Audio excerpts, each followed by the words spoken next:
Bonjour à tous, j'espère que vous allez bien et que vous passez un bon et fervent mois de Marie. Ce mois-ci, nous avons trouvé dans la boîte à questions 2 questions posées par Mathias et je vous livre tout de suite la première. Le samedi saint, nous interroge Mathias, Jésus est descendu libérer les âmes des enfers, mais quand sont-elles arrivées au ciel? Dès le samedi saint ou à l'ascension avec le retour de Jésus au ciel? Alors, avant de répondre à cette question fort intéressante, je vais faire un petit résumé de la situation pour ceux qui ne sont pas aussi au courant que Mathias. La foi nous enseigne que c'est Jésus qui a ouvert le ciel au jour de l'ascension, lorsqu'il y est monté. Il y a donc une question qui se pose. Que sont devenus, après leur mort, tous les hommes qui sont morts avant cette ascension de Jésus? Parmi ces hommes, il y avait des justes. On peut par exemple penser à tous les justes de l'Ancien Testament, toutes les grandes figures de l'Ancien Testament, mais il y avait aussi des méchants. Or, c'est le jugement que Jésus va poser sur chacun de nous au moment de notre propre mort qui va déterminer si nous pourrons aller au ciel ou si nous irons en enfer. Et ce jugement, Jésus a acquis le droit de le poser par sa mort sur la croix.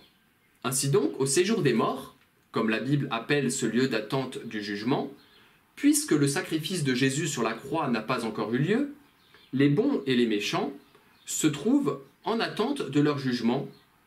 Ils ne sont pas encore jugés sur la valeur intrinsèque de leur vie respective. La Bible appelle ce lieu le Sheol, ou encore l'Hadès, ou bien les enfers, à ne pas confondre avec l'enfer. Donc au singulier, c'est le lieu de la damnation éternelle, au pluriel, c'est le séjour des morts. Donc tout ceci étant précisé donc, sur ce lieu mystérieux, où ceux qui y séjournent attendent leur jugement et sont privés de la vie, de la vision de Dieu, ce n'est pas le ciel encore. Tout ceci étant précisé, je vais répondre à la question de Mathias. Enfin, pas tout à fait. En fait, l'Église ne s'est jamais prononcée précisément sur cette question. Elle n'a pas donné de réponse absolue. Dans le catéchisme de l'Église catholique, on trouve bien cette mention, je cite, « Ce sont les âmes saintes qui attendaient leur libérateur dans le sein d'Abraham, que Jésus délivra lorsqu'il descendit aux enfers. » On remarque que le catéchisme ne dit pas précisément que les âmes entrent au ciel à l'occasion de la visite de leur libérateur. Il n'est donc pas possible de donner une réponse sûre, absolue sur ce sujet. On peut cependant s'appuyer sur la tradition.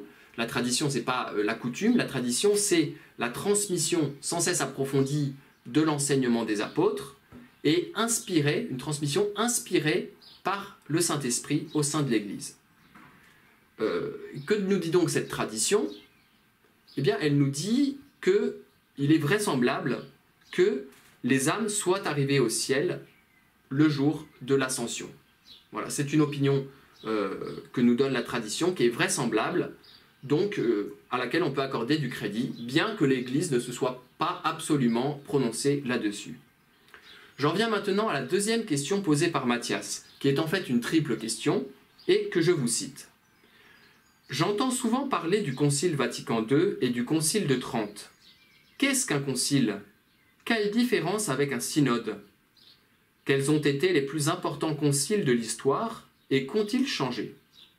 Alors, qu'est-ce qu'un concile? Un concile, c'est une réunion de l'ensemble des évêques de l'Église catholique autour du pape. C'est le pape qui convoque les évêques pour débattre, discuter de différents sujets touchant à la vie de l'Église, à la foi ou à la morale. Et suite à ces discussions, le pape, aidé par les évêques, va formuler des décrets qui feront autorité de façon infaillible dans la vie de l'Église. Et donc, toute personne se disant catholique sera tenue d'adhérer aux décrets qui ont été formulés par le Concile. Un synode, c'est différent. C'est aussi une réunion d'évêques, mais d'une nature et d'un but différents. Dans un synode, les évêques sont aussi convoqués par le pape et ils discutent entre eux de sujets que celui-ci leur a proposés pour qu'il l'aide à sa réflexion. Le texte final du synode est donc très différent du texte final d'un concile, puisque le texte final d'un concile s'adresse à l'Église, à l'ensemble de l'Église, en donnant un certain nombre de directives pour la vie de l'Église, alors que le texte final d'un synode s'adresse au pape pour nourrir sa réflexion personnelle sur tel et tel sujet. Après, le pape, dans un second temps, s'il le juge opportun, pourra produire un document s'adressant à l'Église universelle avec ses conclusions personnelles sur tel et tel sujet qui ont été abordés. Tous les évêques du monde ne participent pas au synode, seuls quelques-uns sont élus par leurs confrères pour y participer. Et puis, il y a en fait deux sortes de synodes. Je viens de présenter en fait le synode des évêques. Il y a aussi ce qu'on appelle le synode ou les synodes diocésains. Qu'est-ce qu'un synode diocésain? C'est donc une assemblée qui fonctionne sur le même principe que le synode des évêques, sauf que c'est l'évêque d'un diocèse qui convoque le synode pour, de la même façon, discuter, s'enrichir de la pensée de ces diocésains sur tel et tel sujet important, et participent à ce synode des membres qui y sont élus, issus à la fois du clergé, donc des prêtres du diocèse, et à la fois des laïcs du diocèse. Je vais prendre un contre-exemple très actuel. Aujourd'hui, on parle beaucoup de synode. Il y a le synode sur la synodalité. Bon, je ne vais pas en parler aujourd'hui. Je vais parler du chemin synodal qui a lieu actuellement en Allemagne. Ce chemin synodal est extrêmement médiatisé, mais il faut comprendre quel est son but. Le but de ce chemin synodal est de pousser l'Église à insérer dans sa doctrine des idées du monde que jusqu'à présent elle s'était refusée à insérer parce que celles-ci sont objectivement contraires à l'enseignement de Jésus et à l'Évangile, par conséquent. Cet événement, ce chemin synodal qui est très médiatisé, est en réalité un faux synode. Il en prend le nom, mais il n'en a pas la réalité, parce que le mode d'assemblée de ce synode ne correspond pas aux règles qui sont strictement prévues par le droit de l'Église. Dans ces conditions, on peut douter de l'assistance de l'Esprit Saint quant aux orientations qui seront prises au cours de ce synode. Je vais maintenant vous donner quelques exemples de conciles très connus. Je reviens à la première question parce que je m'aperçois que j'ai sauté une partie de la question de Matthias. Il me demandait de citer quelques conciles connus. Alors, avant toute chose, je précise qu'un concile est connu.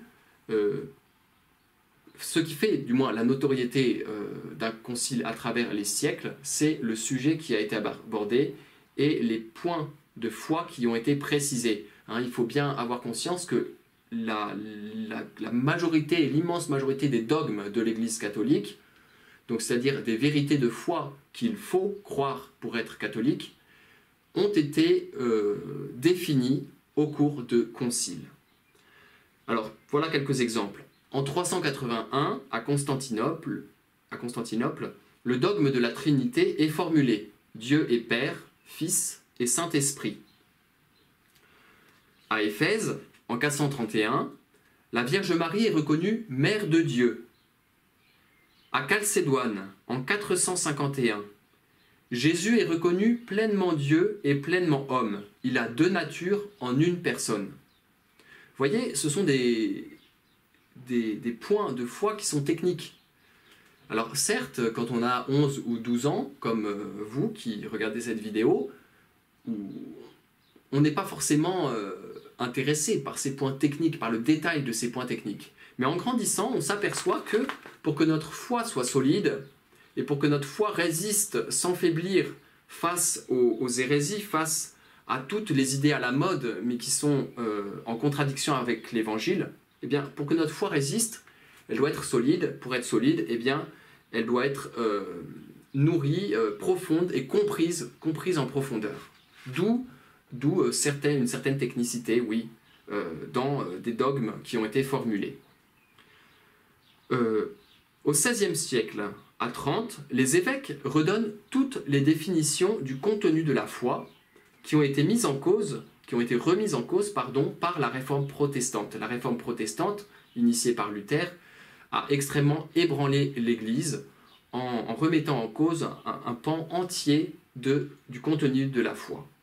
Et je finis par le dernier concile qui a eu lieu, qui est le plus connu, bien entendu, c'est le plus récent, le Concile Vatican II, qui a eu lieu de 1962 à 1965.